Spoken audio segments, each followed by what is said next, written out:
It was 4:40 p.m., Saturday, March 25, 1911, when the Triangle Shirtwaist Factory became an inferno.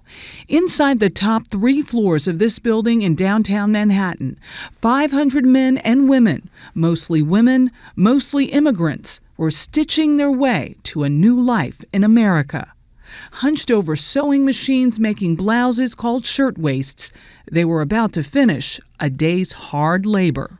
A cutter was smoking a cigarette, and apparently one of the cigarettes dropped, and there's lawn, which is a kind of a thin cotton, and the lawn spread the fire very, very quickly.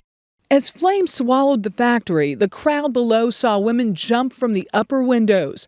Firemen's ladders were too short, and fire escapes buckled and cracked. At least one door was said to be locked. This is the Jewish Daily Forward from the day after the fire, and you can see the headline says, "Der Morg ist voll mit unserer Carbonis." The morgue is full of our victims.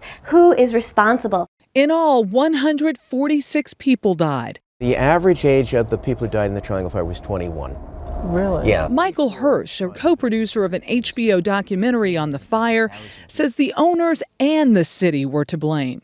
The reason these people died was because there just was almost no regulation of the workplace.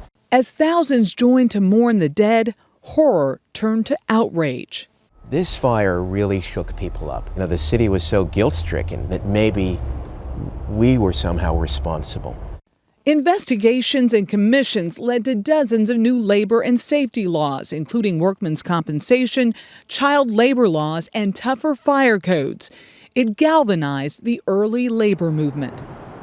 As the names on the tombstones fade, Hirsch has made it his mission to tell their stories and track down their descendants. Fanny was, in fact, a heroine of the fire.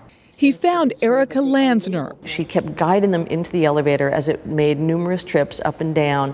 And just to think of a 21-year-old knowing she had minutes to live and chose to put others ahead of herself. When I just read the articles, I was, wow, this is the kind of stock I come from. On this centennial, those long gone remind us this was a moment when people demanded change and got it. Michelle Miller, CBS News, New York.